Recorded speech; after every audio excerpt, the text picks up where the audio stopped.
저는 디지털 헬스케어 얘기를 좀 드릴 텐데요. 아마 관심 많이 있으신 주제일 텐데 저희 분야가 어떤 식으로 최근에 진행이 되고 있고 어떤 개념들이 있고 또 주목받고 있는 몇 가지 세부 이슈들에 대해 가지고 말씀을 좀 드려보겠습니다. 제 소개 드릴 때 항상 먼저 보여드리는 슬라이드인데요. 잡스가 두 가지 융합한다고 했을 때 저는 세 가지 크게 융합을 하고 있는 그런 사람이라고 보시면 될 것 같고, 혹시 저희 분야에서 일을 하시는 분들은 제가 쓴 글들이나 책 같은 거 혹시 보신 분이 계실 수도 있을 것 같습니다. 결국에 우리가 지금 맞이하고 있는 큰 쓰나미에 대한 이야기인데요. 헬스케어 의료 분야가 거스를 수 없는 큰 변화를 맞이하고 있는 것이 결국에 큰 두 가지의 진원지가 있습니다. 한 가지가 디지털 트랜스포메이션이고요. 디지털 헬스케어이니까 디지털 플러스 헬스케어잖아요. 그래서 이 큰 축의 변화가 있고, 또 한 가지가 지금 우리가 마스크 쓰고 비대면으로 하고 있는 코비드 19 때문인데요. 이 두 가지 모두 이 디지털 헬스케어의 큰 이 변화가 되게 되면서 최근에 이제 엔데믹으로 가는 코로나 시대로 가면서도 큰 기회와 위기가 있었고, 또 엔데믹으로 가면서도 하나의 변화가 크게 일어나고 있는 것 같습니다. 디지털 헬스케어를 모르시는 분들이 많이 안 계실 것 같은데요. 약간 분류를 해보고 넘어가면 큰 헬스케어 중에서 특히 디지털 기술 활용하는 것들, 예를 들면 인공지능이나 사물 인터넷이나 3D 프린터, AR, VR, 블록체인 다 그런 것들을 헬스케어 활용하게 되면은 디지털 헬스케어를 할 수 있고요. 또 어떤 것들은 이 의료와 겹치는 부분도 있고 안 겹치는 부분도 있어가지고 특히 규제를 받는 부분, 안 받는 부분, 거의 그레이 에어리아 같은 것들을 우리가 지금 다 발전되고 있는 그런 상황입니다. 특히 중요한 키워드들은 제가 곧 말씀을 좀 더 딥하게 드릴 텐데, 의료 인공지능이라든지 원격 의료라든지 디지털 치료제 같은 개념들이 저희 분야에서 주목을 많이 받고 있습니다. 사실 저희 분야에서는 가장 중요한 게 뭐냐, 결국에 디지털 트랜스포메이션에 거치게 되는 모든 분야가 그러하듯이 결국에 데이터가 제일 중요하고요. 결국에 우리가 인간이 데이터에 관한 존재이기 때문에 흔히 얘기하는 뭔가 정밀 의료이든 맞춤 의료이든 예방 의료, 예측 의료 모든 걸 구현하려면 결국에 데이터가 필요하고, 데이터를 나누는 방식은 여러 가지 있습니다만은 이 디지털 헬스케어로 인해 가지고 이 데이터를 측정하고 통합하고 분석하는 등등 모든 것들이 이제 과거와는 다른 방식으로 혹은 이제 과거와는 더 잘 할 수 있는 이런 것들이 가능해진다라고 보시면 될 것 같습니다. 저는 크게 이제 오늘 시간이 아주 충분하지는 않아서 제가 이 말씀을 다 드리지 못하겠습니다만은 네 가지 단계로 쪼개가지고 보통 말씀을 제가 드리고요. 데이터가 제일 중요하다 말씀드렸고, 데이터 측정, 통합, 분석, 활용 네 단계로 보통 말씀을 드리는데, 이런 정도의 이제 흐름으로 저희 큰 꼭지들이 이렇게 이루어지게 됩니다. 제가 몇 가지는 제가 곧 말씀을 드릴 텐데요. 그리고 글로벌에서 저희 분야가 이런 식으로 이제 인더스트리얼 랜드스케이프이 이제 구성이 됩니다. 아까 말씀드린 데이터 측정, 통합, 분석, 활용 이런 식으로 되어 있고, 잘 아시는 이제 어떤 애플이든 구글이든 이런 브랜드들도 있고, 또 많은 스타트업들로 이제 이 생태계가 구성이 되어 있다고 이제 보시면 되겠습니다. 사실 이게 이제 제가 방금도 요 프레임워크를 보여드리면서 네 단계로 보여드리고 요 그림도 이렇게 보여드리지만, 사실은 이제 이 분야가 굉장히 커지고 복잡해지고 있기 때문에 이제는 더 이상 사실은 이 칼로 무베드 쪼개가지고 구분해 보기가 쉽지 않은 케이스가 많이 나오는데요. 예를 들면 이 모든 것들을 다 하는 기업들이 꽤 많이 나오고 있죠. 여러분 잘 아시는 여기 이제 애플 같은 기업들이 여기 모든 것을 다 하고 있고, 그리고 이제 최근에 보시면은 많은 이제 행보를 보여주고 있는 것이 아마존 같은 기업들인데요.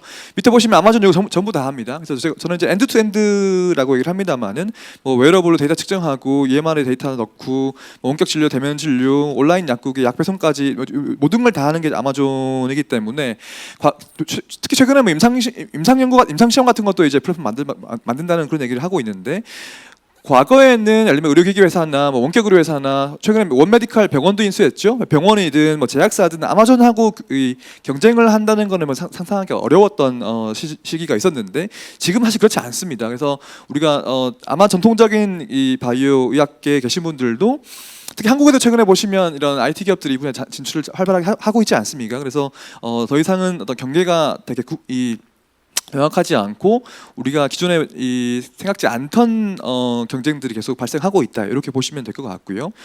저는 특히 글로벌 디지털 헬스케어 시장에서 컨솔리데이션을 매우 중요한 키워드로 꼽는데요. 결국에 M&A를 통해서 시장이 재편되고 합종 연행이 이루어지고 있다, 그런 내용들인데요. 먼저 원격 의료 얘기를 좀 드려볼게요. 요즘에 아주 핫하고 또 관심 많은 분야인데, 일단 기본적으로 한국에서 불법이죠. 명시적이고 전면적으로 금지가 된 곳은 전 세계에서 제가 알기로 한국밖에 없습니다. 이 두 가지 전제가 이 한국에는 명시적으로 불법이라고 되어 있고, 환자 의사가 원격으로는 전면 싹 다 금지라는 거가 한국이 거의 매우 유니크한 상황이라고 하는 것인데, 사실은 이렇게 보시면은 이런 특히 그 첨예한 이슈가 대립되는 뭐 이런 분야일수록 용어 정리를 잘 하고 넘어가는 게 되게 중요한데요. 원격 의료와 원격 진료를 구분하는 것도 중요하고, 원격 진료에 해당 안 되지만 원격 의료에 해당되는 거, 특히 원격 환자 모니터링 같은 키워드가 아주 중요합니다.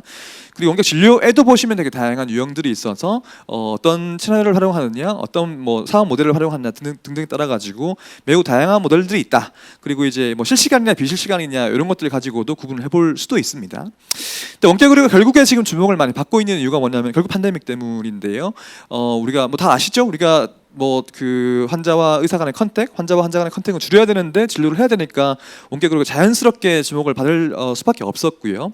사실은 미국에서 보시면은 1990년대에 원격 의료가 허용된 이후에 굉장히 빠른 성장을 해왔지만 이 분야의 산업이, 그럼에도 이 사실 원격 의료를 써봤다는 분들이 팬데믹 이전에는 한 10% 내외밖에 안 됐는데요. 그 이후에 이제 팬데믹이 들어가면서 이런 원격 의료를 써보신 분들이 계속 이 비중이 늘어나다가 피크 때를 기준으로 보면은 거의 50% 육박하는 미국인들이 원격 의료를 이제 대면 진료에 대체해가지고 활용했다. 뭐 이런 통계가 나올 정도로 주목을 많이 받았습니다.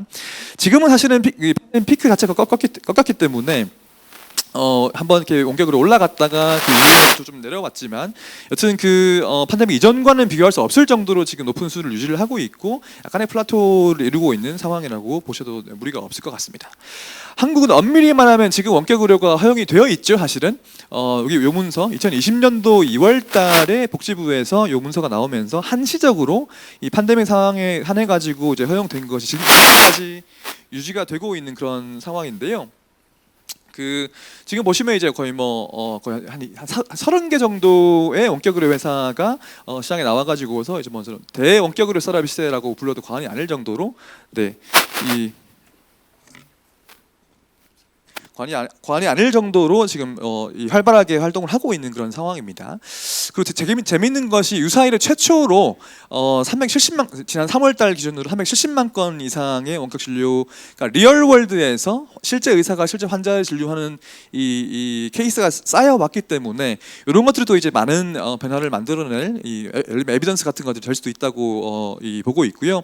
특히 최근에 보시면은 작년 말 정도에 이 의료법 개정안 관련해가지고, 그러니까 그 원격으로 관련한 원격으로 의료법 개정안이 2개가 지금 상정이 되어 있고 아직은 계류가 되고 있습니다만은, 그리고 지난 4월달에 또 큰 뉴스가, 이제는 의료계가 원격 의료를 무조건 반대하지 않습니다. 대의원회에서 약간은 몇 가지 이제 조건이 붙긴 합니다만은 전향적인 안건을 공식 통과를 하셨었고요. 그리고 이번 정부 들어가지고도 캠프 때부터도 지금까지 계속 이제 원격 의료의 호의적인 이 스탠스셔가지고, 정말 이번에 다를 것이냐 하면 장담할 수 없습니다만은 방금 말씀드렸던 이런 흐름으로 볼 때에는 조금 변화가 있을 수도 있지 않을까 하는 생각을 하게 됩니다. 두 번째는 인공지능 말씀을 좀 드려보겠는데요. 인공지능은 사실은 지난 뭐 2016년 정도부터 많은 주목을 받아왔기 때문에, 그래서 어떤 분들은 좀 신선도가 이제 떨어진다 이런 말씀하시는 분 계신데, 하여튼 인공지능은 가면 갈수록 더 중요해질 겁니다. 뭐 논리는 간단한데요. 우리가 그 생애 전 주기에 걸쳐 가지고 데이터를 더 많이 측정하게 되고 더 다차원적인 데이터를 측정하게 되기 때문에 결국에 이 모든 것들을 인간이 해석하는 건 불가능하고 결국에 인공지능의 힘을 빌 수밖에 없는 거죠. 되게 많은, 그러니까 지난 길어야 3년 4년 뭐 정도의 시간 동안에 이런 변화들이 다 일어났는데요. 일단 루닛 서범수 대표님 발표하실 겁니다만, 루닛 같은 기업을 포함해가지고 전 세계에서 아주 많은 의료 인공지능 회사들이 이제 나왔고, 분야를 막론하고 이런 연구들이 계속 활발하게 이루어지고 있고요. 연구가 되게 되면 결국에 그 다음 마일스톤이 인허가죠. 미국 FDA가 인허가한 그 인공지능 기반 의료기기가 지금 작년 9월 기준으로 340개 정도를 돌파했고, 그리고 한국에는 2018년도에 1호 인허가가 나와가지고 시각처에서, 그리고 이 최근 뉴스를 보게 되면은 110개가 넘었습니다. 그래서 굉장히 많은 인공지능 기반 의료기기들이 인허가를 받고 있다. 뭐 그리고 산업적으로 보게 되면은 이제 오늘 루닛이나 뷰노나 이런 기업들이 이제 IPO를 하게 되면서 산업적이든 규제적이든 영구적이든 의료 이 레벨에서는 아주 다양한 마일스톤들이 매우 최근 몇 년 동안에 달성이 되고 있는 그런 상황이라고 보시면 되겠습니다. 세 번째로는 디지털 치료제라는 얘기를 좀 드려보겠습니다. 요 세 가지 키워드, 지금 원격 의료, 인공지능, 디지털 치료제 중에서 지금 이 순간에 가장 핫한 키워드는 이거인 것 같습니다. 아마 혹시 처음 들으시면 기억을 하시면 좋을 것 같은데요. 이게 산업계에서는 그러니까 일단 영어로 하면 디지털 테라피릭스라고 하게 되고 보통 DTX라고 줄이기도 합니다. D와 T는 대문자, X는 소문자. 국문으로는 디지털 치료제라고 현업에서는 이제 통용되고요. 그 식약처 심평원 같은 공식 용어는 디지털 치료 기기라고 이제 부르게 됩니다. 정의는 뭐냐면 이게 이름이 보시면 이게 약이라고 혼동하실 수도 있는데 사실은 이제 엄밀히 말하면 의료기기의 일종입니다. 의료기기 하시면 보통 하드웨어가 떠오르실 텐데 디지털 헬스케어 발전하게 되면서 소프트웨어로만 구성되어 있는 그 의료기기로 그 범위가 확장되게 되었고 특히 소프트웨어 의료기기 중에서 환자를 치료하는 목적으로 그 사용되게 되는 이 소프트웨어 의료기기를 이제 디지털 치료제 혹은 디지털 치료기기라고 명명한다고 보시면 되겠습니다. 형태는 이제 대부분 앱이고요. 혹은 게임이나 뭐 챗봇이나 혹은 VR 같은 그런 소프트웨어로 구성이 되는데 환자를 치료한다. 이렇게 이제 보시면 될 것 같고 의료기기이기 때문에 당연히 인허가 받아야 되고 많은 경우에는 이제 의사 처방을 받아가지고 쓰게 됩니다. 이 정의가 더 궁금하신 분들은 요 정의를 요 가이드라인 보시면 됩니다. 2020년 8월달에 나온 가이드라인이고 방금 다 말씀드린 그 내용이 뭐 저도 같이 만들었습니다만은 방금 말씀드린 그 세 가지 기준에 모두 예스가 되면 이 디지털 치료 기기로 이제 분류가 되게 되고요. 한국에는 아직까지는 인허가 받은 거 하나도 없습니다. 근데 미국에는 제가 알기로는 한 30개 정도 되는 것 같고 계속 늘어나고 있고요. 독일도 30개가 넘어가고 있는데 독일이 되게 재밌는 게 하여튼 우리로 치면 식약처와 심평원을 결합해 버려 가지고 이런 이 소프트웨어의 경우에는 인허가를 받으면 수가를 자동으로 줍니다. 1년 동안. 뭐 그런 식으로 해서 지금 한 30개가 되고 있는데 한국에는 아직까지 식약처 인허가 받은 것은 안 나왔고요. 하지만 이제 그 임상시험 계획 승인 받아가지고 지금 진행하고 있는 건 한 10개 정도 되고 있다고 얘기를 하고 있고 요 중에 하나가 아마 제일 위에 있는 케이스가 제가 짐작을 하고 있는데 하나는 이제 임상 연구 끝나서 아마 요런 것들이 이제 아마 빠르면 연내로 늦어도 뭐 내년 중으로는 1호로 인허가 받은 디지털 치료제 나오지 않을까 그렇게 보고 있는 거죠. 네, 제가 강조해드렸던 이 프레임워크 중에서 오늘 저희 분야에서 가장 주목 많이 받고 있는 이 원격 의료 인공지능, 디지털 치료제 세 가지 개념들을 중심으로 말씀을 드렸습니다. 네, 감사합니다.